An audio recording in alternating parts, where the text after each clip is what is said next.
Ok. Bueno, para terminar el año, para mí, ustedes siguen. Nos vamos a volver a ver para el control 3, así que está bien.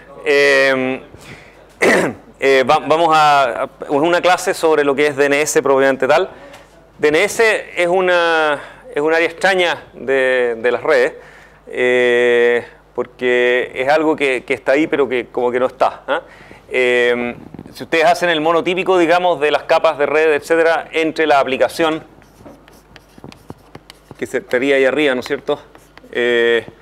Y todo lo que hemos visto de redes y qué sé yo, tenemos en la capa de transporte, la capa de red, en la capa física, etcétera, y esto nos provee un socket directo como file descriptor hacia la aplicación, y la aplicación comunica a través de ese socket.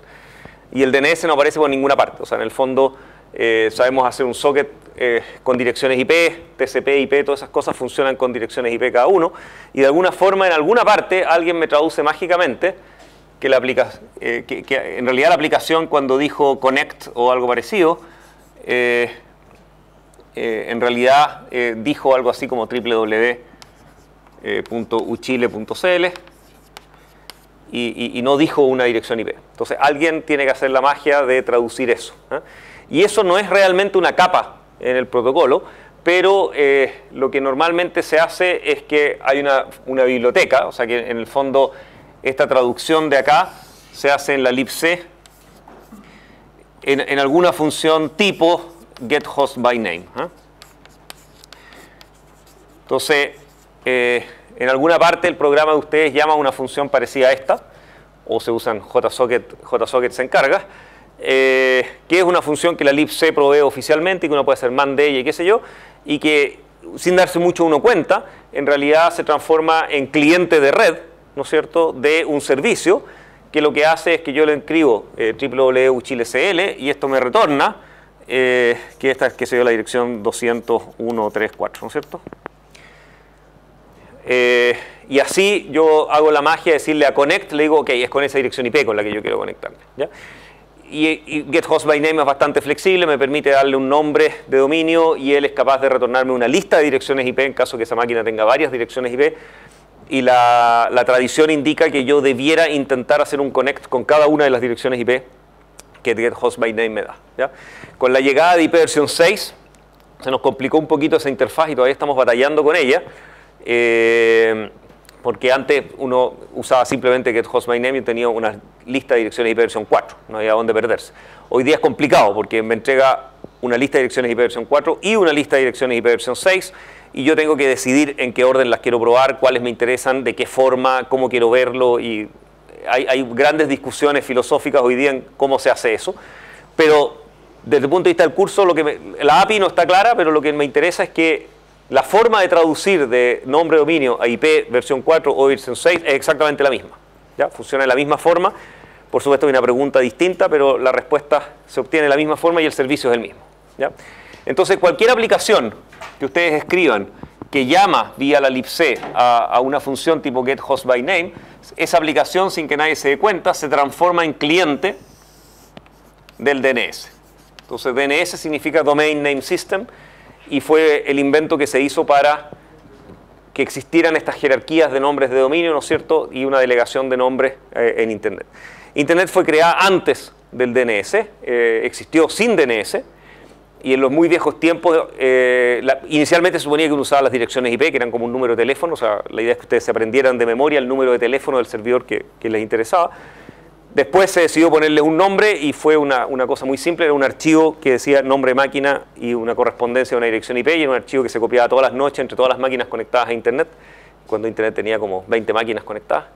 Y de repente se dieron cuenta que esa cosa estaba haciendo crisis y que el crecimiento exponencial no aguantaba una cosa por el estilo, y decidieron hacer un sistema bien sofisticado que todavía, o sea, esto fue igual inventado, digamos, a comienzos de los 80, y desde entonces ha funcionado exactamente de la misma forma hasta el día de hoy, lo cual demuestra que fue súper bien diseñado para escalabilidad y para ser administrado.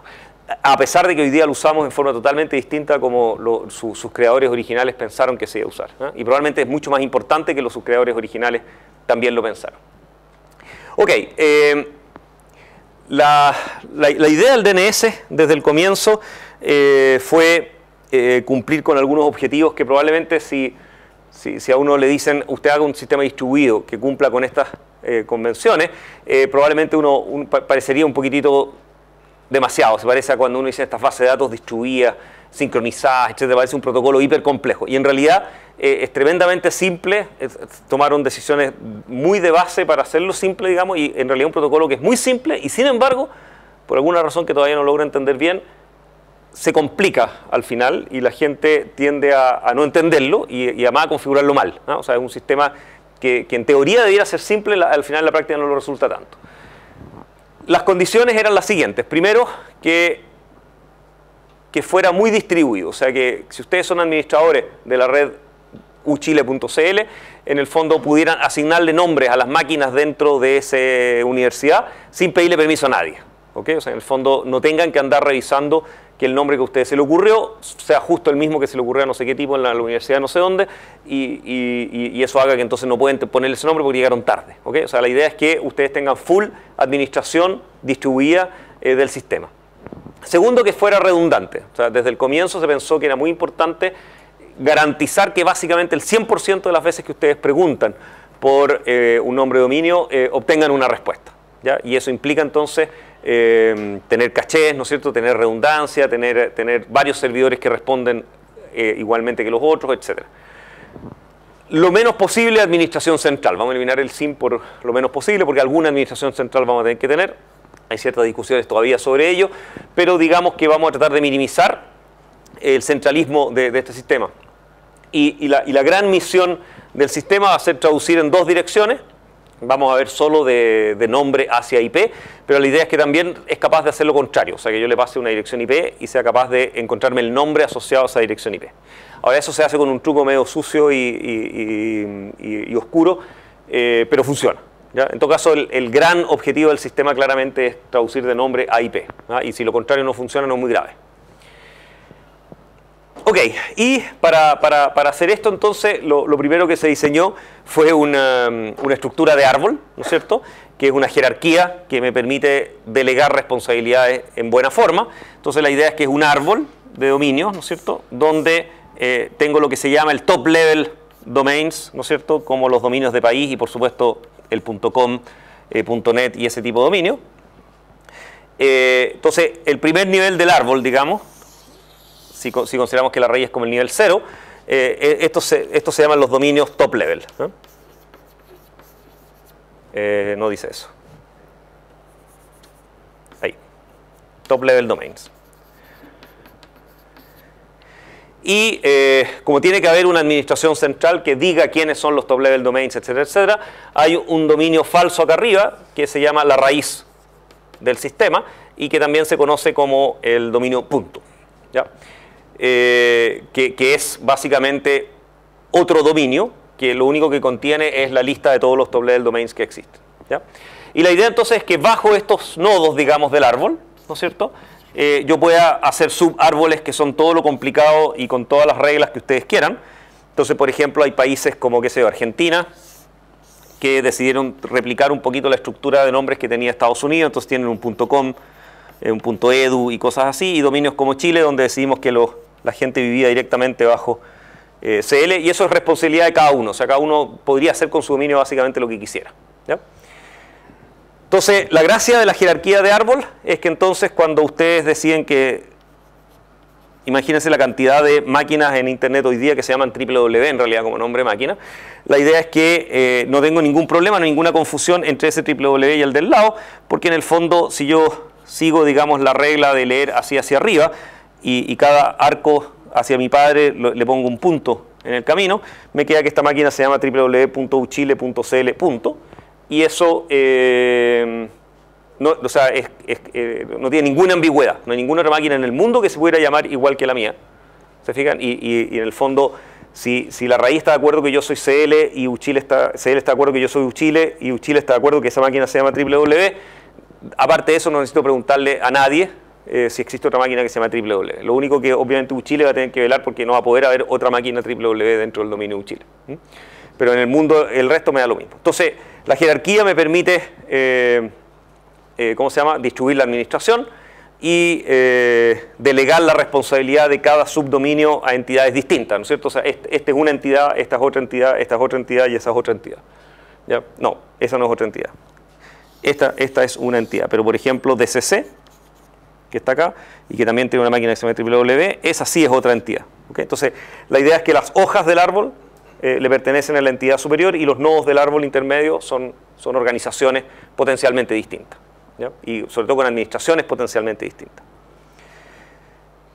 Ok, entonces el poder tener este árbol y poder dibujarlo, digamos, es fundamental en lo que es la traducción del sistema. A todo esto ha habido bastante discusión en torno a este nivel de si realmente necesita una administración central y alguien que decida quiénes son estos tipos, etcétera, o si podría dejarse abierto y en el fondo la raíz podría vender dominio, entonces uno podría tener el top level domain Coca-Cola y inscribirse directamente en la raíz, ¿no es cierto? Y hay gente como Coca-Cola que pelea fuertemente por ese tipo de choreza, o sea, poder tener su nombre a nivel top y no tener que depender de ningún dominio top level. ¿Ya? Y por lo tanto, el hecho que existan los dominios de países, el hecho que existan dominios como .com y otros que se han creado últimamente, ¿no es cierto?, como .info y ese tipo de dominio, es totalmente político y arbitrario. ¿Ya? O sea, es porque alguien decidió que fuera así y se les asignó así, pero en realidad no sabemos cómo va a continuar. Hoy día lo que hay es que el dominio punto está abierto, entre comillas, a gente que quiera operar dominios nuevos. Solo hay que poner algo así como $1 millón y ganarse una licitación de que una persona que es capaz de administrar un nombre de dominio y uno puede de ahí para adelante, digamos, comenzar a vender dominios bajo su propio dominio si uno quiere. ¿Ya?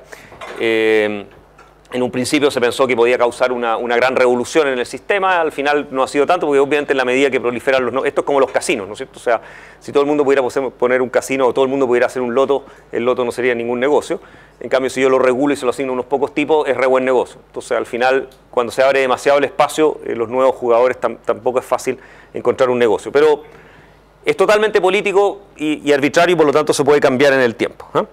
Lo que importa es más bien que el protocolo que corremos dentro de esto, eso no puede cambiar fácilmente. ¿Ya? Entonces la idea es que desde la raíz hacia abajo, todos los dominios que existen en el planeta tienen un administrador que es un responsable, una persona, digamos, un contacto que es responsable de que eso funcione, y tienen que tener máquinas conectadas a Internet, servidores, que son capaces de responder por todo lo que existe bajo ese dominio. ¿Ya? Entonces la idea es que todo dominio tiene un servidor primario y varios secundarios que responden cualquier pregunta que ustedes tengan sobre ese dominio. ¿Ya? Entonces la idea es que asociado a cada nodo hay una lista, si ustedes quieren, de DNS, que son servidores de Internet que responden por ese dominio. ¿Ya? Entonces, punto tiene un grupo, CL tiene un grupo, Uchile tiene otro, etc. Entonces, no las hojas, las hojas no, son los nodos intermedios los que tienen una lista de servidores asociados. ¿Ya? Y la redundancia entonces viene del hecho que todos estos servidores son indistinguibles y todos me responden con la misma autoridad. ¿Ya? A pesar de que hay uno que le vamos a llamar primario y el otro que le vamos a llamar secundario, todos ellos son iguales desde el punto de vista del cliente, o sea, del get host by name. Él le pregunta a todos de la misma forma, todos le van a responder igual. ¿Ya? Ok, entonces, ¿cómo funciona el sistema? Básicamente vamos a tener 3 tipos de servidores, digamos, en el sistema. El primario y el secundario responden exactamente de la misma forma, pero hay una diferencia fundamental. El primario es el único que tiene derecho a modificar, es como el máster, si ustedes quieren, de la base de datos, ¿no es cierto? O sea, el único que puede hacer cambios en la base de datos es el primario. Los secundarios son simplemente réplicas. ¿Ya? Son tipos que lo que hacen es responder todo y de vez en cuando le preguntan al primario si hay una nueva versión, y si hay una nueva versión aprenden desde el primario los cambios que han habido y de ahí para adelante responden igual que el primario. ¿Ya? Y la gracia del sistema es que desde afuera los clientes no sepan quién es el primario y quién es el secundario. ¿Ya? Para ellos todos son servidores que responden. El administrador, en cambio, sí tiene que estar bien seguro quién es el primario. Y parece divertido, pero está lleno de errores en el sistema donde de repente hay 2 servidores que se quieren primario del mismo dominio y cada uno publica una cosa distinta y eso obviamente es un caos de ahí para adelante. porque la idea es que si hago los cambios en uno solo, los otros van a copiar y recibir todos esos cambios dinámicamente sin problema y el protocolo lo soporta bien. Entonces, la única diferencia entre primario y secundario es que ese actualiza y ese simplemente informa, y el primario actualiza e informa, digamos, porque hace las dos cosas sin problema. Y finalmente hay un tercer tipo de servidor, que es simplemente un servidor caché, que en el fondo él no está configurado para hacer nada más que responder preguntas, y a medida que va aprendiendo cosas, tiene derecho a recordarlas durante un rato y responderme simplemente diciendo, oye, yo en realidad no tengo nada que ver con .cl, pero acabo de aprender que estas son las máquinas que tiene .cl y si queréis usar esto o si quieres anda directamente a la fuente. O sea, en el fondo se le deja un poquito la decisión al cliente de decidir si va a aceptar respuestas que vienen de un caché o va a insistir en tener una respuesta fidedigna. ¿Ya? Entonces, por ejemplo, los protocolos de seguridad, de certificados y qué sé yo, en general insisten en tener respuestas autoritativas, digamos, de última hora. En cambio, el típico cliente web o qué sé yo le da lo mismo y se queda con cualquier respuesta con tal de que llegue rápido, digamos.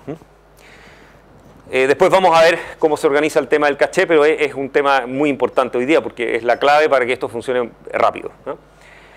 Y finalmente, la idea es que la raíz funciona exactamente de la misma forma. Y mi único problema con la raíz siempre va a ser, igual que en todo sistema computacional típico, es, digamos, a quién le pregunto sobre la raíz, ¿no es cierto? Porque una vez que sé quién es la raíz, de ahí para adelante yo puedo preguntarle quién es CL, la raíz va a ser quién es CL, CL va a ser quién es Uchile, etc. O sea, una vez que llegué a la raíz, puedo preguntar y de ahí para adelante encontrar cualquier cosa que esté en el sistema, ¿no es cierto? Mi problema es cómo encuentro la raíz. Y más bien dicho, sería algo así como, ¿a quién le pregunto quién es la raíz? ¿No es cierto? O sea, ¿a quién le pregunto cuál es esta lista de servidores para partir preguntando? ¿Ya? Y eso, como siempre en computación, se resuelve medio parchentamente, digamos, haciendo un bootstrap, digamos, que permita partir y de ahí para adelante se arregla, pero el inicio del sistema siempre es un poquito a mano, digamos. Ok, y la idea entonces es que toda pregunta al DNS funciona de la misma forma, es un pequeño récord que yo le digo, oye, ¿quién es tal nombre? Y la respuesta también viene en un récord estándar, que es siempre igual, donde en el fondo las respuestas siempre son del estilo, oye, lo que yo sé es tal cosa. Entonces, por ejemplo, ustedes quieren saber quién es www.uchile.cl, porque eso alguien se lo tipió a su computador. Entonces, siempre la pregunta va a ser, oye, ¿qué sabes tú de www.uchile.cl? ¿Okay? O sea, la pregunta es siempre igual. ¿Ya? El tema va a ser, ¿a quién le pregunto? ¿Ya? Entonces, la idea es que si ustedes le preguntan a alguien que tiene una respuesta, él siempre me va a responder lo que sabe. ¿Ya? Y acá hay varias combinaciones posibles. La mejor es que él sepa exactamente quién es www.uchile.cl y me entregue una IP. ¿Ya? Pero eso pasa muy poco. O sea, eso pasa básicamente cuando ustedes acaban de preguntar algo que ya preguntaron antes o preguntaron algo que todos los clientes de ese servidor preguntaron antes. ¿Ya? Si el tipo no sabe quién es www.uchile.cl, el que me tiene que responder a mí, entonces en general lo que hace es responderme lo que sabe. ¿Ya? Entonces no sabe quién es www, pero a lo mejor sabe quiénes son los servidores de nombre, la lista que había allá, de uchile.cl. ¿Ok? O tal vez no sabe quién es uchile.cl, pero entonces me responde cuál es la lista de los servidores de .cl, para ir a preguntarle a ellos. Y en el peor de los casos, si no sabe nada de nada de nada, debería darme la lista de los servidores raíz. ¿Ok? Y en ese caso tengo que ir a preguntarle a los servidores raíz quién es este nombre. ¿Ya? Y como los servidores raíz tienen que saber por lo menos quién es CL, o tienen que saber que CL no existe, yo ahí estoy seguro que voy a obtener una respuesta. ¿De acuerdo? Entonces ese es el... Ahora, por supuesto, la idea es hacer un sistema que evite que esas preguntas lleguen hasta la raíz. Porque sea donde sea, o sea, si tendremos hoy en día algo así como unos más de 1.000 millones de máquinas conectadas a Internet en algún minuto hablando tontera, si todas ellas le tienen que ir a preguntar a la raíz, digamos, sobre lo que están averiguando, es un desastre. ¿No es cierto? Tenemos claramente un punto central de falla. Entonces la idea es tratar de filtrar en el camino, de modo que todo el mundo sepa algo y que solo en el último de los casos terminemos preguntando de verdad a la raíz. ¿De acuerdo? Sin embargo, hay una enorme cantidad de tráfico todavía hoy día que llega hasta ahí. Los dominios, que es la lista de dominios, se delegan con lo que se llaman records NS, o sea, en el fondo yo digo DNS1 es el servidor de nombre. No, no es eso. Yo digo algo así como punto, sus servidores de nombre son, y aparece esta lista. ¿Ok? Entonces es una lista de récords NS, CL tiene una lista de récords NS, etcétera, hasta que llego a la hoja. Y la hoja, en vez de tener una lista de récords NS, www tiene el valor A, que son sus direcciones IP versión 4, y el valor AAAAA, que son sus direcciones IP versión 6. ¿Ya? Y eso es como hoy día se distribuye básicamente el sistema. Entonces la idea es que en el mismo servidor almaceno las direcciones IP versión 4 y las direcciones IP versión 6. Ok, ya, entonces volvamos a mi cliente y a mi pequeña biblioteca, mi función getHostByName. ¿Cómo la implemento? ¿Ya? O sea, getHostByName va a recibir un string que es un nombre de dominio y tiene que traducirlo a dirección IP. ¿Qué necesita saber? Necesita saber a quién preguntarle. ¿Ok? Entonces, la idea de esto es que todo computador final que está conectado a Internet y que necesita resolver nombres de dominio, o sea, básicamente el 100% de los computadores conectados a Internet, necesitan tener un resolver. Y un resolver es una dirección IP. ¿Ya? Si ustedes están en una red privada, por ejemplo, en su casa, lo más probable es que el router default les haga también de resolver a la pasada, por ejemplo, el 192.168.1.1. Obviamente, mi servidor resolver tiene que ser una dirección IP y no un nombre. ¿Ya?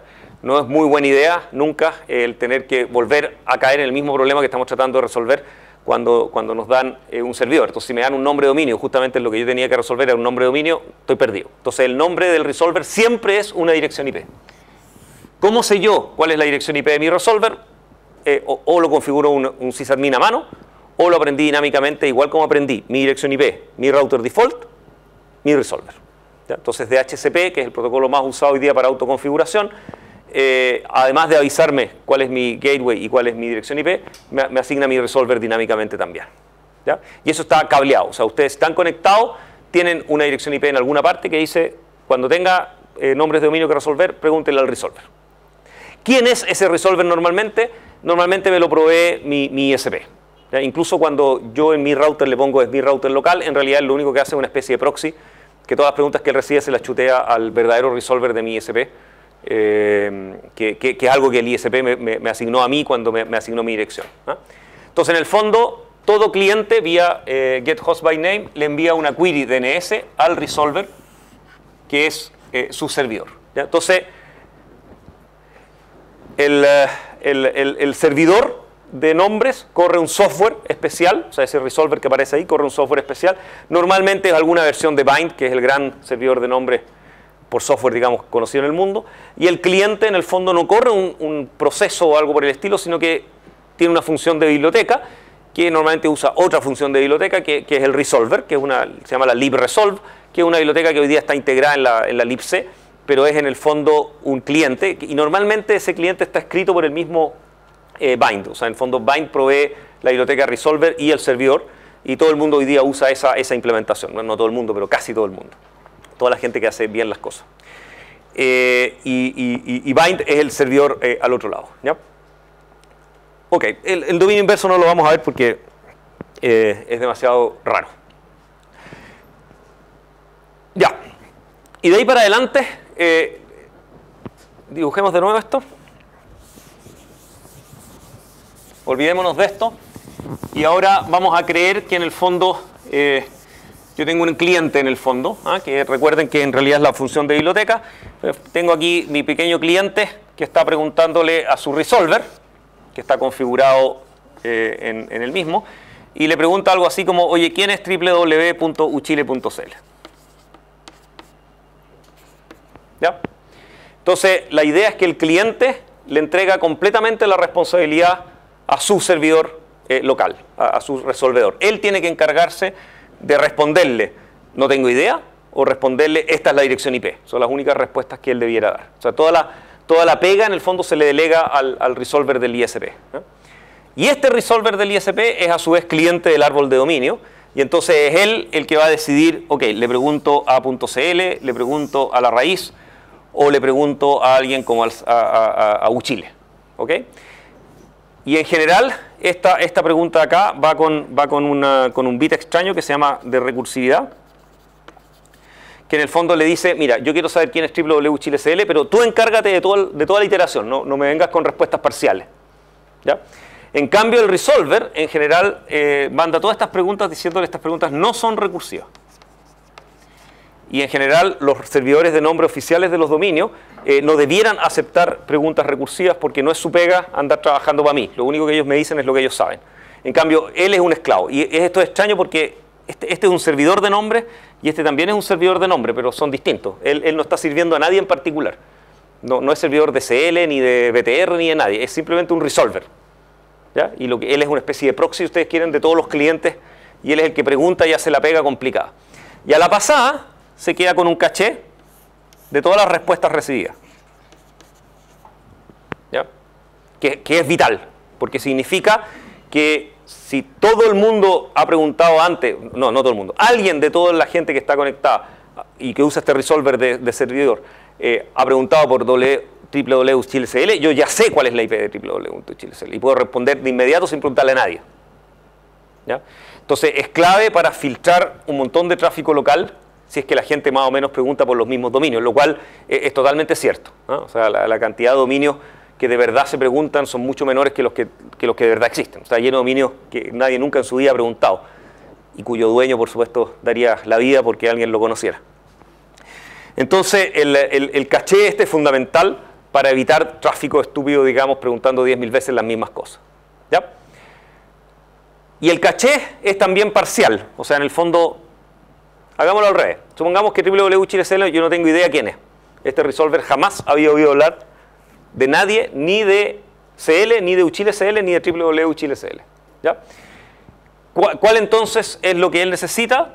Él necesita tener cableado desde la configuración quiénes son los NS de la raíz. Entonces tenemos acá DNS1, DNS2, son direcciones IP estas, que son los servidores de nombre de la raíz. ¿Ya? Y entonces, si él no tiene idea de nada, efectivamente tiene que ir hacia un servidor raíz y decirle, ¿tú sabes quién es www.chilecl? ¿Y qué le va a decir la raíz? La raíz le va a decir, no tengo idea, pero yo sé quién es CL. ¿Ya? Y CL es este de acá. Y le va a dar una lista de direcciones IP que son de CL. Entonces, lo primero que voy a notar en mi caché, ok, .cl tiene NS el 1, el 2 y el 3. Y eso lo aprendo en mi caché de ahí para adelante. ¿Ok? O sea, la lista completa de los servidores de nombre de CL que me respondió la raíz, yo la anoto en mi caché. Después voy a decir, ok, entonces a alguno de estos servidores, voy a elegir cualquiera, le voy a preguntar si él sabe quién es www.chilecl. Voy al servidor, alguno de los servidores CL y le digo, ¿tú sabes quién es www.chilecl? Y él me va a decir, no tengo idea, pero sí sé quién es la lista de servidores que saben uchilecl. En el fondo, mi respuesta siempre es algo así como, yo no sé, pero conozco gente que sabe más que yo. ¿Ok? Y el que menos sabe de todo, pero que me permite partir con el sistema, es la raíz. ¿Ya? Y la raíz la conoce todo resolver configurado en el planeta, y esa está cableada a mano en un archivo de configuración y tiene una lista de IPs puestas ahí. De hecho, la distribución del software normalmente viene con esa lista. ¿Ya? Lo cual hace que cambiarle direcciones IP a los servidores raíz es un problema mayor, digamos. Y de hecho cambian muy poco. Han cambiado un poquito en el tiempo, pero han cambiado súper poco, porque cada vez que cambio una dirección IP de un servidor raíz significa que todo resolver del planeta debería cambiar su archivo de configuración. Y por supuesto hay montones que no lo hacen nunca. Por lo tanto pueden haber datos ahí que estén malos, digamos. Ya. ¿Qué aprendí ahora? Y lo anoté en el caché también, que uchile.cl tiene los servidores 5, 6 y 7. Voy a preguntarle a uchile.cl, oye, ¿tú sabes quién es www.chilecl? Y él me va a responder, sí, tiene la dirección IP 146.83.4.11. Entonces, lo anoto en mi caché. Además, entonces aprendí cualquier cantidad de cosas con esta pregunta, si ustedes quieren. No es una sola. Tiene un récord A que es 146.83.4.11. Y ahora puedo responderle a mi cliente diciéndole 146.83.4.11, que era lo que él en realidad quería saber. Entonces, le respondí a mi cliente, ¿no es cierto?, su pregunta, y además yo aprendí cualquier cantidad de cosas que las guardé todas en mi caché. Próxima vez que algún cliente me diga, oye, ¿quién es www.chilecl? Le respondo al tiro. Si me dice, oye, ¿quién es DCC Uchile CL? Ahora yo sé quién es Uchile CL, así que le puedo preguntar a él quién es DCC Uchile CL y no necesito ir a la raíz, etc. ¿Ya? La idea es tratar de lograr que más o menos un 90% de las preguntas estén en el caché. Eso sería como el sueño de un buen resolver, digamos. Que en el fondo él haya aprendido tanto que en el fondo solo un 10% del tránsito se vaya para arriba. ¿Ya? Y el resto ojalá esté todo en alguna... No necesita estar que el www esté en el caché, pero que no necesite ir a la raíz, digamos. ¿No es cierto? O sea, que solo un 10% de las preguntas tengan que terminar yendo a la raíz. ¿Ya? Y eso no es muy difícil porque en particular la cantidad de top levels domains que hay no es tanta.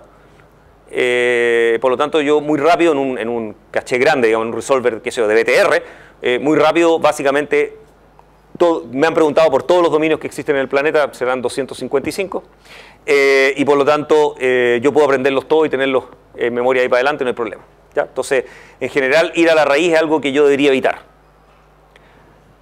Sin embargo, cuando uno mira en el mundo, el tráfico de consultas que recibe la raíz, el tráfico es muy alto. ¿Alguien adivina por qué? Son los errores. Es cuando la gente tipea .cmo, digamos, en vez de .com. Entonces, .cmo es un dominio que mi caché, por supuesto, no conoce. Entonces va a tener que ir a la raíz y preguntarle, oye, ¿quién es .cmo? Y la raíz le va a decir, no existe. Y tú vas a decir, ah, ya. ¿Okay? Y para la próxima me va a pasar de nuevo. ¿Ya? Entonces, cada vez que alguien comete un error de tipeo en el último dominio, genera tráfico internacional y la cantidad de, cuando uno tiene 1000 millones de usuarios, digamos, la cantidad de tipos tipeando estupideces en un browser es enorme, y por lo tanto el tráfico de la raíz es gigantesco y son puras estupideces. ¿Ya? Entonces, en general, y los cachés también tienen cachés negativos. O sea, cuando yo pregunto quién es .cmo y la raíz me dice no existe, yo también lo anoto acá. Oye, acabo de aprender que .cmo no existe. ¿Ya? No such domain. Mi problema es que los errores de tipeo son cualquier cosa. O sea, la probabilidad que vuelvan a tipear CMO la próxima vez que se equivoquen es harto baja. ¿Ya? Entonces, yo puedo aprender mucho, pero no me sirve mucho la verdad. ¿Ya? Entonces, en el fondo, lo que ha tenido que ir haciendo la raíz para repartir mejor este tráfico, y a todos los países les conviene, porque en el fondo, si Antel mira todo el tráfico internacional que tiene, se da cuenta que hay un porcentaje importante del tráfico internacional que son estupideces que la gente está tipeando y que no sirven de nada, que tiene que preguntarle a la raíz, que la raíz le dice no existe. ¿Ya? Mucho peor que la estupidez humana son los virus, por ejemplo. ¿Okay? Si el virus está tratando de atacar máquinas y tiene errores de tipeo en los dominios, esas cosas son monstruosas. Y no hay cómo pararlos para más encima, ¿no es cierto? Porque están preguntando la misma estupidez 10.000 veces por segundo y de distintas partes distribuidas y qué sé yo. ¿Ya? Entonces los virus con errores de tipeo son aún peores. ¿Ya? Entonces lo que ha hecho la raíz es, y vamos a ver al tiro tecnológicamente cómo lo hace, lo que ha hecho es agrandar su lista de servidores secundarios y tratar de que haya un servidor secundario de la raíz en cada país del mundo, más o menos, ¿no? Entonces nosotros acá en Chile tenemos hoy día como 3, están todos bajo mi administración. ¿Cómo se llama? Y la única gracia que tiene tener un servidor raíz en Chile es para tragarse los errores. ¿Ya? Cuando ustedes tipeaban antes www.cualquiercosa.com, respondía más o menos rápido. Ahora tenemos una raíz local, responde igual de rápido. No ganamos nada. ¿Por qué? Porque .com, por supuesto, la ha tipeado tanta gente que todos los cachés del mundo saben cuáles son los servidores de .com y no necesitan preguntarle a nadie. O sea, eso jamás va a ir a la raíz, ¿no es cierto? Pero en cambio, cuando ustedes tipean ahora .cmo, les digo al tiro que eso no existe. ¿Ok? Entonces fue una pomada de marketing que nos resultó re mala y nunca nadie nos quiso comprar, que era re buena idea tener un servidor que respondiera muy rápido, que ustedes habían equivocado al tipear. Yo creo que nadie entendió, pero en realidad es muy útil, porque evita cualquier cantidad de tráfico internacional. Entonces tratamos de ir a vendérselo a los ISP para que nos dieran unas pocas lucas y financiáramos el proyecto, y nunca nadie nos dio nada de plata, así que al final lo financiamos nosotros mismos. Yo creo que nunca entendieron. De hecho, una vez que lo tuvimos se conectaron todos y todos lo usan y todos son felices, pero yo creo que nunca nadie entendió para qué sirve. Pero es importante, vamos a ver el tiro por qué. De nuevo, tenemos resolvers primarios, secundarios. ¿Ya? Esos son los 3 tipos de servidores de nombre que vamos a tener en el sistema. Los resolvers son los que mandan las preguntas, no, son los que reciben preguntas recursivas y se encargan de hacer toda la iteración hasta que logran la respuesta y le responden a la biblioteca del cliente. Los primarios y los secundarios nunca hacen eso, de hecho está prohibido que lo hagan, y lo que ellos tienen que responder es nada más que lo que saben. ¿Ya? Y antes, en los viejos tiempos, tendíamos a mezclar los resolvers con los primarios y los secundarios porque es el mismo software. Entonces le decíamos al tipo, tú eres primario de tales dominios, eres secundario de esto y además de resolver de toda mi red. Y eso es una metida de patas enorme porque los resolvers pueden aprender cosas que son falsas y eventualmente aprenden cosas falsas sobre los dominios sobre los cuales son primarios o secundarios y eventualmente se ponen a hablar estupideces. ¿Ya? Entonces eso se llamaba DNS poisoning, es como el envenenamiento del DNS. Y eso generó cualquier cantidad de errores, ataques maliciosos y no maliciosos en el sistema. Y hoy día entonces la recomendación fuertemente empujada, digamos, es jamás mezclar servidores resolvers con servidores secundarios y primarios. Los secundarios y primarios solo responden y no tienen nunca que preguntar nada. ¿Ya? Y los que preguntan, en cambio, lo único que hacen es aprender y por supuesto ellos son menos confiables. ¿Ya? Ya. Resolvers, primarios, secundarios. Ustedes entonces quieren crear el dominio cufifo.cl, que creen que van a ganar mucho dinero al respecto y por lo tanto quieren configurarlo y tener un nombre famoso. Seguro que está registrado todo esto, así que llegaron atrasados. Y entonces lo que tienen que hacer para que eso exista en Internet es que CL los agregue a su lista de dominios existentes y él va a decir cufifo.cl existe ahora en .cl y lo que van a tener que hacer es encontrarle unos records NS, o sea, unos servidores que se encarguen de cufifo.cl cuando alguien pregunta sobre él, ¿ya? Que son servidores de nombre, que uno es primario y el otro es secundario. En la práctica uno puede tener un dominio con un solo servidor, ¿ya? Pero es una pésima idea porque en el fondo cualquier problema que haya con ese servidor, desde conectividad hasta tiempo de respuesta, hasta que esté caído, qué sé yo, va a hacer que Cufifo deje de existir, ¿ya? Por lo tanto, por lo muy menos hay que tener un primario y un secundario, ¿ya? Eso es tan fuerte que nosotros hoy día en el NIC les damos el servicio de secundario gratis, ustedes simplemente tiquean y nosotros somos secundarios de ustedes, porque la gente era totalmente, en primer lugar no entendían de qué estamos hablando y en segundo lugar no eran capaces de configurar un secundario y a veces ponían el primario y el secundario uno al lado del otro, que era totalmente inútil. Entonces el secundario es una máquina grande hoy día, al principio lo dimos así medio en forma amateur y hoy día en realidad hay cualquier cantidad de dominios que usan esa máquina y por lo tanto hemos tenido que ir fortaleciendo ese servicio.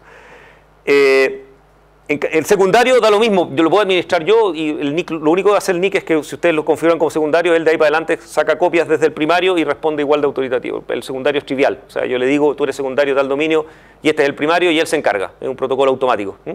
En cambio el primario es difícil, el primario significa que es una máquina que alguien administra, que tiene que tener la lista de nombres que hay bajo Cufifo, etc. ¿Ya? Entonces la pega complicada es administrar el primario de este tipo. ¿Ya? Y eso tiene que ser entonces una dirección IP que esté conectada a Internet y que responda por cufifo.cl. ¿Ya?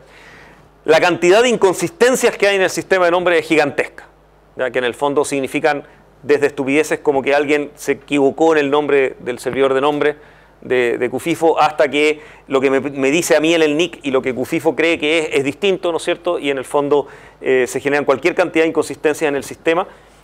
Afortunadamente, como bien hecho para Internet, digamos, el sistema es tan redundante y tiene tantos, cuando yo tengo varios NS, si hay uno que no me responde, intento con el otro, después intento con el otro, después intento con el otro, que en general basta con que uno de ellos esté bien configurado para que el sistema funcione.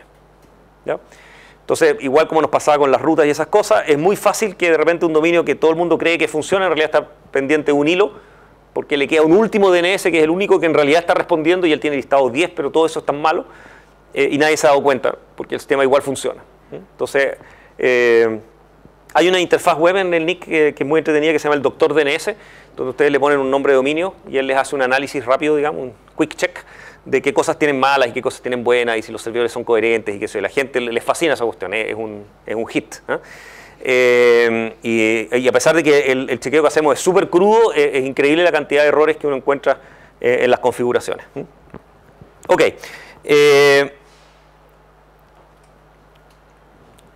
¿Cuál es la configuración clásica de un servidor de nombre? En general, tengo una especie de archivo de configuración inicial, que es mi boot file, y yo en ese archivo le defino, ok, guárdate un caché en tal parte, tú eres primario de tales dominios y guárdalo en este archivo, y tú eres secundario de estos otros y guárdalos acá. Entonces, obviamente, los secundarios son archivos que él trae dinámicamente y los va generando, yo no se los doy. En cambio, estos de acá arriba normalmente son archivos que yo configuro. En el caché normalmente lo que pongo es simplemente la lista de las direcciones IP de todos los servidores raíz. Y eso estoy perdido. Ahora, lo entretenido es que hay 13 servidores raíz, y yo los pongo ahí. Cuando parte el servidor de nombre, usa esa lista para ir al tiro a preguntarle a los servidores raíz y trata de encontrar uno y le dice, dame la lista de los servidores raíz. ¿Ya? Y el servidor raíz entonces le responde la verdadera lista de los servidores raíz. Entonces, en el fondo, si los 13 servidores, están todos malos y hay uno que está bueno, esto todavía funciona. Porque algún día va a encontrar ese servidor y ese servidor le va a decir cuál es la verdadera lista, yo voy a aprender y de ahí para adelante voy a funcionar. ¿Ya? Pero el día que me encuentre con los 13 servidores malos, soné. Ahora, creo que no ha pasado jamás en la historia que las 13 direcciones IP cambien. O sea, hay varias direcciones IP esas que no han cambiado nunca en la historia del Internet. Por lo tanto, pueden haber gente que tiene archivos tremendamente viejos y que todavía sigue funcionando gracias a que todavía algunos de esos son verdad. Esa es la idea del caché, digamos, de tratar de ayudar a partir, y es medio parchiento, pero funciona.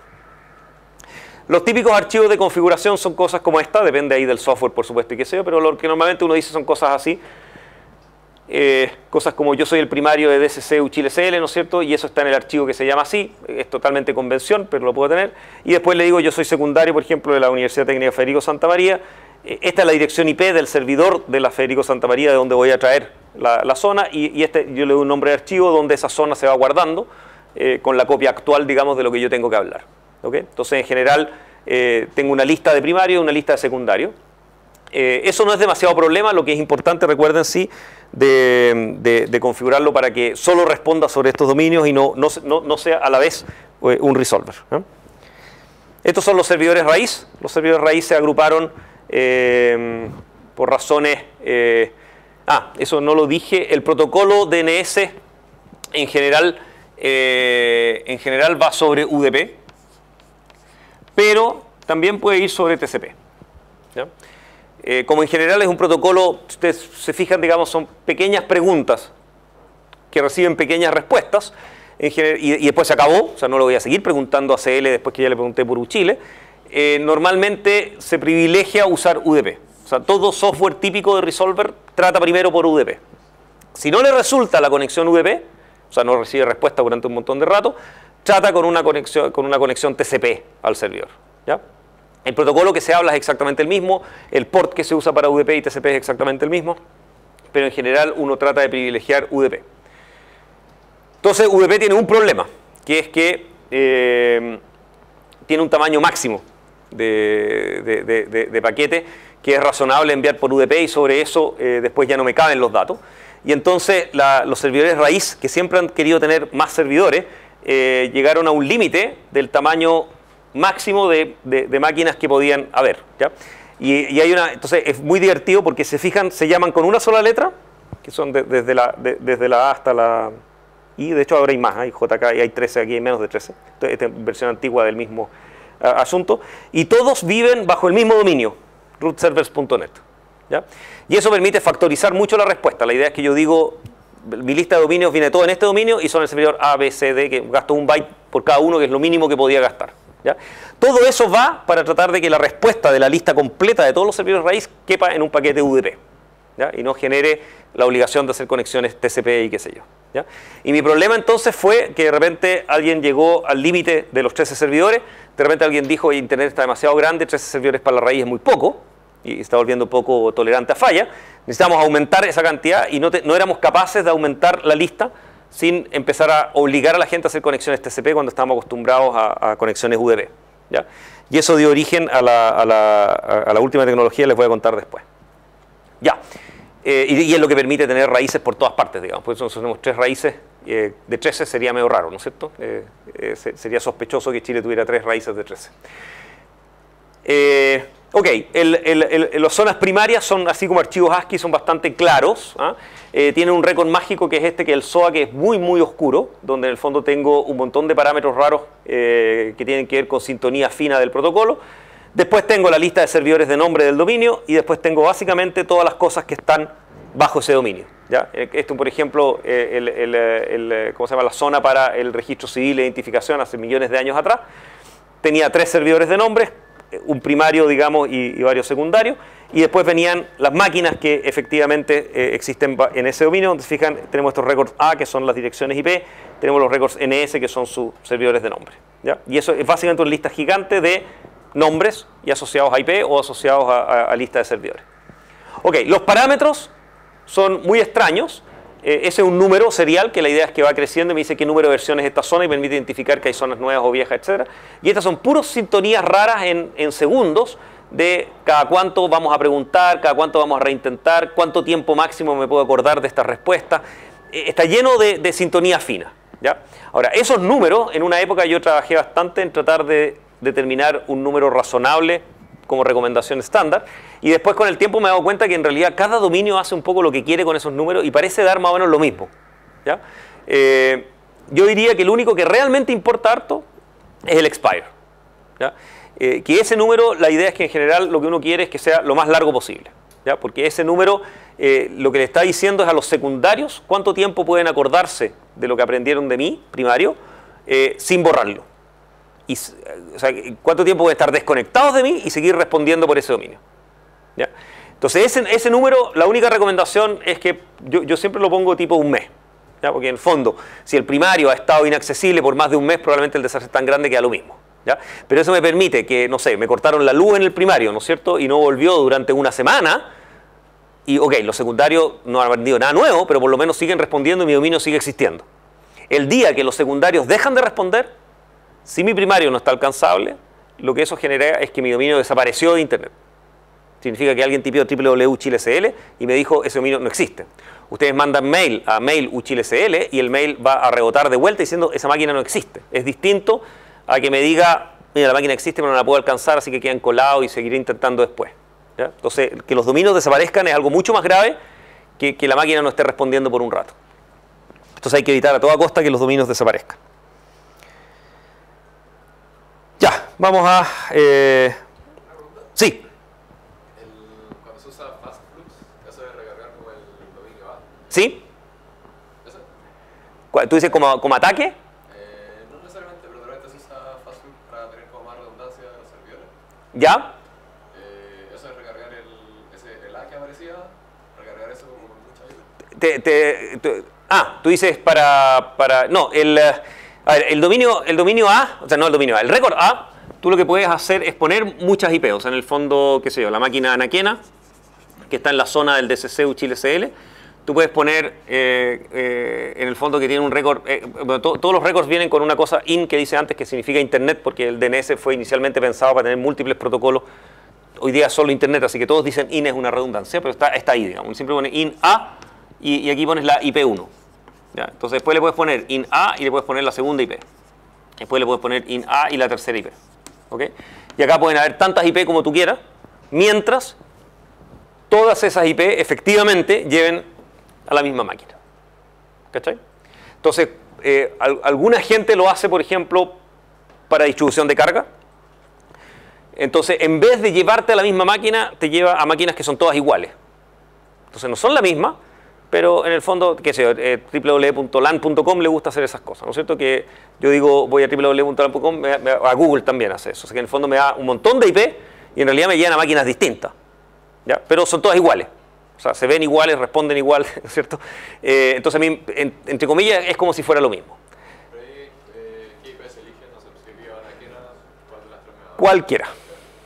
Cualquiera. La idea en general, ¿quién es el que elige? Normalmente el que elige es la biblioteca. ¿Ya? O sea, porque tú le pediste a tu resolver, el resolver debería responderte la lista. ¿Ya? Entonces, la biblioteca, cuando tú invocaste a getHostByName, te entregó una lista.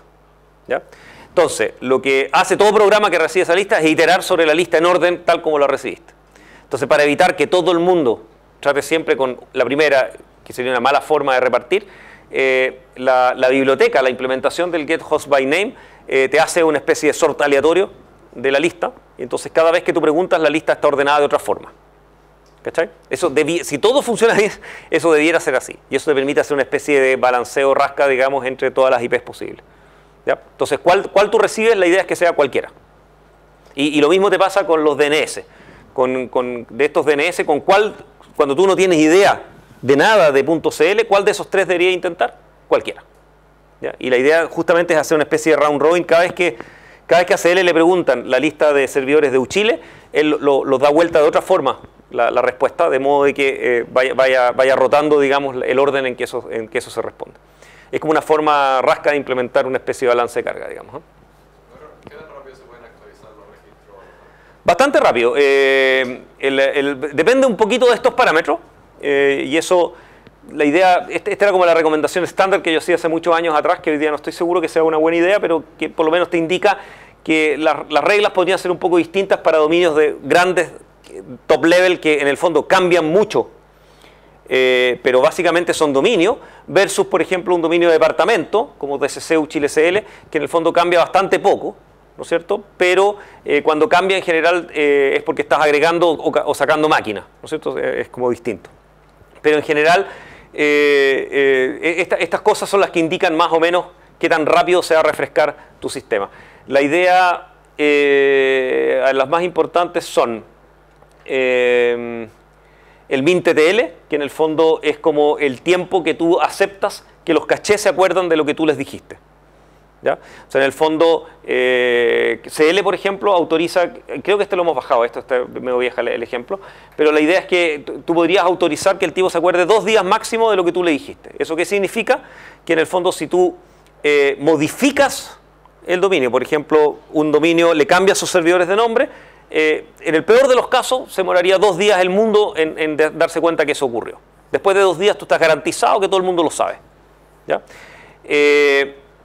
En el caso de los dominios más chicos, que eso ocurre más seguido, es más frecuente. Ahora, si tú agregas información, eso da al tiro.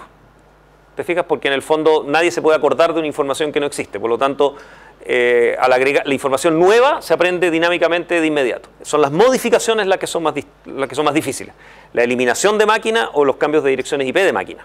¿Ya? Eso hay que hacerlos con más cuidado. Hoy en día, .cl, por ejemplo, se recarga cada media hora. O sea, cada media hora la zona se puebla de nuevo y se publica la nueva versión. Eso hace que entre que el primario tiene su nueva versión y todos los secundarios lo aprenden, nosotros estimamos que más o menos medio día tú podrías estar seguro que un nuevo dominio ya se conoce en todas partes del mundo. ¿Ya? Eso más o menos los ritmos que uno tiene. No tiene mucho sentido ir más rápido que eso en realidad. De hecho, es un poquito exagerado incluso lo que estamos haciendo. Pero es como una especie de estándar mundial para este tipo de cosas. Ya. Ya, eso.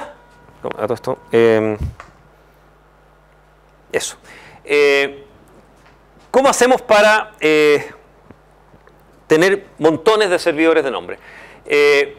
La idea, el caso de .cl es muy clásico, pero para la raíz es mucho peor. O sea, yo quiero tener, ojalá, una lista de servidores de nombres que sea así como enorme, ¿no es cierto? O sea, 100 servidores, ¿no es cierto? Que haya uno en cada país del mundo, ¿ya? Pero el hecho de tener una lista muy larga tiene varios problemas, ¿no? Una es que las respuestas ahora, cuando me preguntan quién es .cl, es una tremenda respuesta que normalmente ya no me va a caer en un paquete UDP, que va a tomar N tiempo en transmitirse, digamos, se vuelve súper ineficiente. Y por otro lado, cuando es la raíz, ¿no es cierto?, teníamos estos problemas que ya 13 era como el número máximo que podíamos tener. Entonces se vuelve una mala solución el tener unas listas demasiado largas. .cl en algún minuto tuvo 9 servidores de nombres, digamos, y ya encontrábamos que estaba empezando a ser un poco mucho. Entonces, de hecho, esto nació a partir de como el año 2003, hubo un ataque famoso a los servidores raíz, un virus, digamos, que fue malicioso, digamos, que se puso a hacer denial of service a los servidores raíz del planeta, y de los 13 servidores raíz que existían en el planeta, se murieron como 7. ¿Ya? Obviamente no se mueren realmente, pero dejan de responder, porque en el fondo tienen tal saturación de ancho de banda y de ataque que no responden nada. Entonces, se murieron 7 servidores de raíz. En Internet nadie se dio cuenta. ¿Ya? O sea, no pasó nada. ¿ya? Pero la gente que administra Internet y que administraba los servidores raíz se pusieron muy nerviosos, ¿ya? Porque dijeron, oye, 7 de 13 empieza a ser un número medio importante. Y además, lo que pasa mucho en Internet es que no existe ningún modelo teórico, no tenemos idea cómo funciona. Entonces la pregunta de cuántos más se habrían necesitado para que empezara a fallar Internet, nadie sabe, ¿ya? Entonces el hecho que 7 ya andaba cerca de 13 los puso a todos muy nerviosos y dijeron, tenemos que tener muchos más, ¿ya? No tengo idea cuántos, pero muchos, ¿ya? Entonces diseñaron esta idea que venía de mucho tiempo, pero ese mundó, por supuesto. Era lo que se llama Anycast, ¿ya? Y probablemente es el primer despliegue masivo en serio de Anycast es para DNS, ¿ya? Anycast es una mezcla extraña de la materia, ¿eh? Porque en el fondo lo vamos a ver para DNS, pero en el fondo tiene que ver con ruteo. La idea es la siguiente. Normalmente, cuando ustedes dicen la dirección IP, 146.83.4.1, entonces ustedes dicen esa dirección IP es única e irrepetible en todo el Internet. Y queda en la red cuyo prefijo es 146.83/16, ¿no es cierto? Digamos .0.0. Y esa red queda, no sé, en la Universidad de Chile. Entonces alguien dijo, ya pues, pero si nosotros decimos... y normalmente, si ustedes están conectados a Internet por acá, normalmente yo autorizo que alguien por acá diga, yo también tengo una conexión que llega a 146.83.16, y la gente decidirá si se va por acá o se va por acá, según la distancia BGP4 y los vectores de distancia que tengo por sistema autónomo para llegar a cada uno. Yo puedo tener más de 2, puedo tener 3 entradas a mi red, ¿ya? Y entonces alguien dijo, ¿sabéis qué más? Hagamos esto mismo, pero que no sea la misma red. Pero vamos a hacer como si fuera. Entonces, en realidad vamos a tener 3 redes en distintos lugares del mundo, Santiago, Los Ángeles, Moscú, donde vamos a tener una red que se llama 146.83/16, y vamos a tener una máquina que se llama 4.1, y son exactamente iguales, corren el mismo software y responden las mismas tonteras. Entonces, el cliente dice, yo quiero hablar con 146.83.4.1, y cualquiera de esas le responde. ¿Cuál le responde? La que queda más cerca, según BGP4. ¿Ya? Eso se llama Anycast. O sea, en el fondo es una dirección única de Internet que en realidad está montones de veces en distintos lugares del planeta. Y estamos como chacreando el concepto, ¿no es cierto?, de dirección única y de tabla de ruta, simulando que hay varios caminos para llegar a la misma red, pero en realidad son varios caminos para llegar a varias redes. La diferencia es que son todas iguales, ¿ya? Entonces, ¿cuál es la gracia? Que ahora yo puedo decir que la raíz tiene un servidor DNS1 cuya dirección IP es 146.83.4.1, y puedo poner 18 máquinas en 18 países del mundo con esa misma dirección IP y ese mismo prefijo. Y desde el punto de vista del DNS, es una sola entrada y una sola respuesta que se multiplica. Y si BGP4 está bien configurado, siempre me va a responder el tipo que está más cerca mío.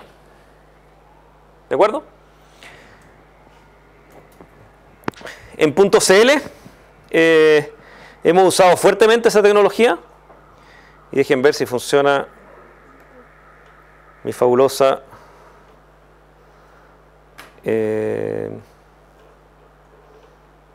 hagamos algo como eso. Eso eran los servidores de nombres que teníamos de .cl en el año 92.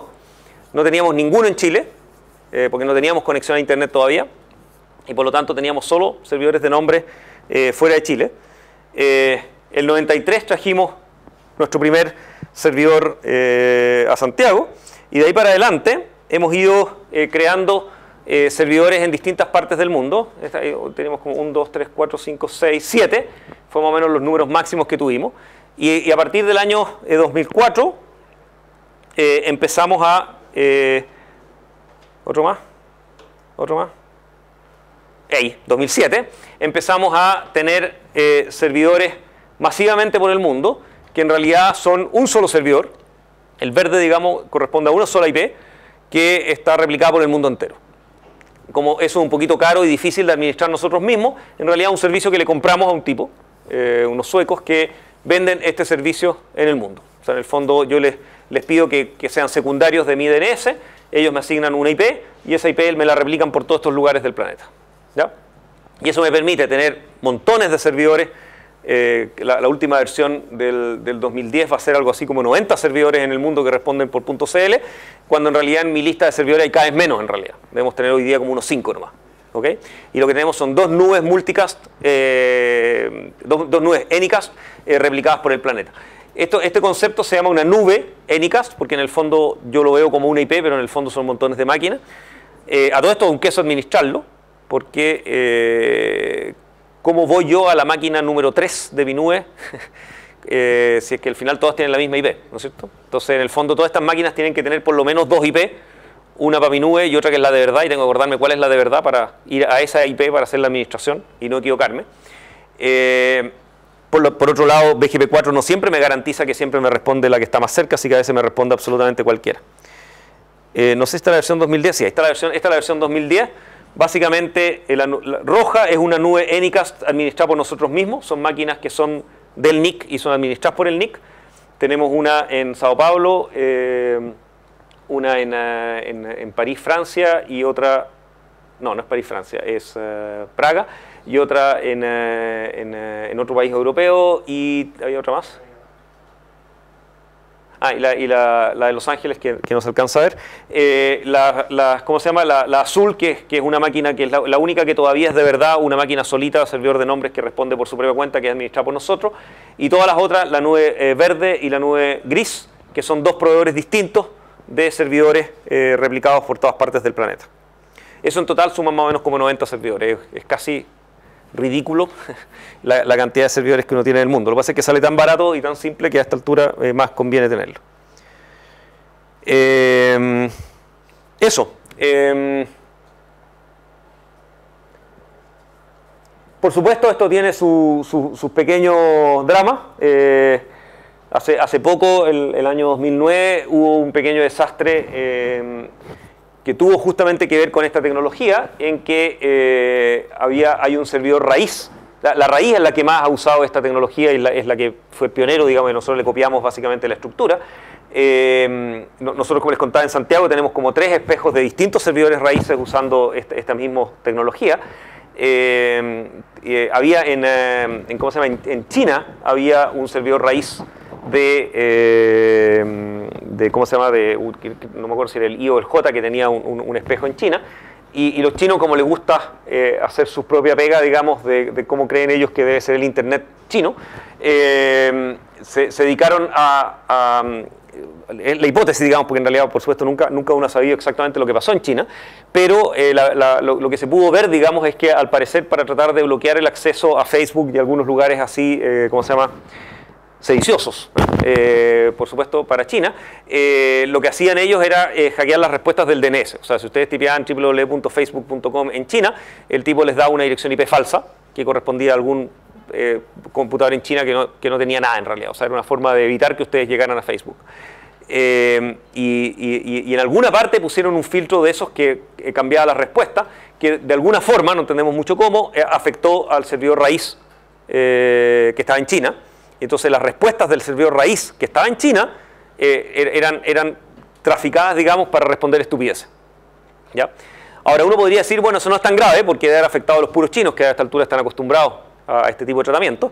El problema es que la cercanía BGP4 no siempre corresponde a lo que uno cree. Y por alguna razón que no tenemos idea por qué, alguien decidió que nosotros en Santiago de Chile estábamos al lado de China.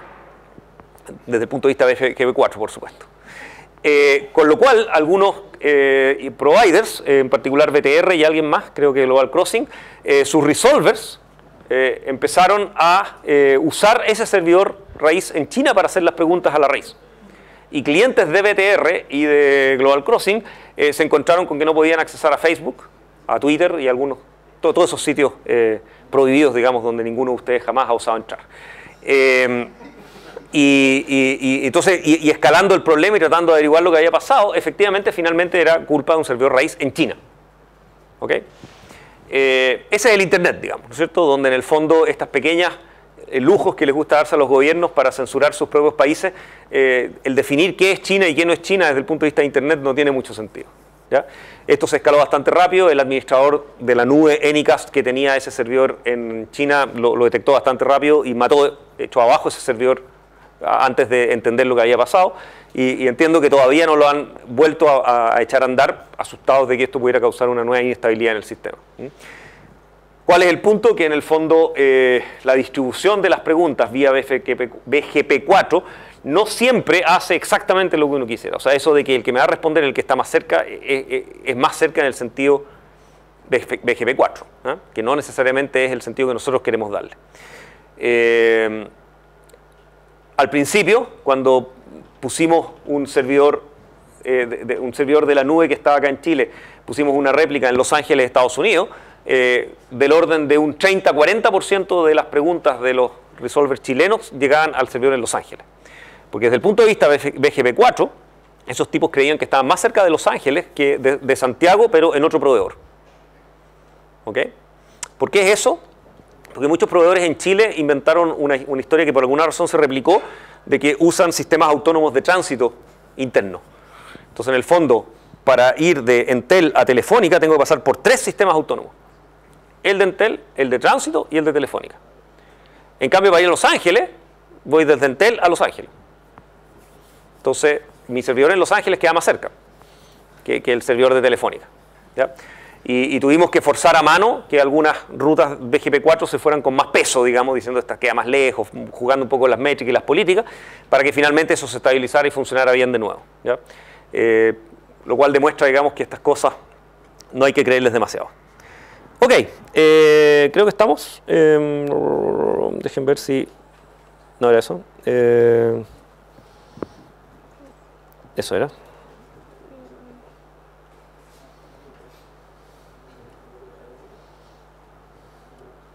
Sí, era todo. Ok, ¿qué es lo que falta de aquí para adelante? Las aplicaciones. ¿Ok? O sea, en el fondo, el curso, si uno va layer por layer, tenemos layer físico, IP, TCP, DNS, aplicaciones. O sea, en el fondo, ¿qué tipo de protocolos hablamos, ¿no es cierto?, cuando vamos a comunicar una aplicación con otra, cómo funciona, qué sé yo, desde HTTP hasta telefonía sobre IP, etcétera. O sea, en el fondo, ver ejemplos de aplicaciones reales sobre toda esta infraestructura y cómo sobrevivimos, digamos, a un Internet que a veces funciona y a veces no, desde el punto de vista ahora de la aplicación. ¿Ok? Y eso es más o menos lo que les queda de aquí hasta el final del curso.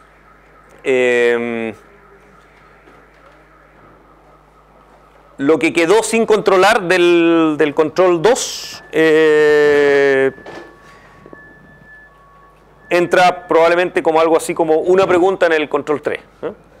Una pregunta y media tal vez, dependiendo cuánta materia alcance a pasar Néstor. Y a partir de la próxima clase ya no sé más de ustedes, lo cual me llena de alegría.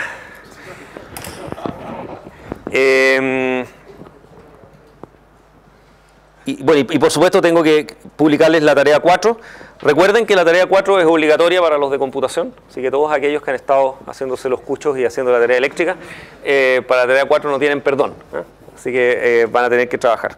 Y como siempre les voy a publicar la solución para la tarea 3 mía, que normalmente no sirve de nada porque es inentendible, para que puedan modificarla y hacer la tarea 4, que por supuesto se basa en ello.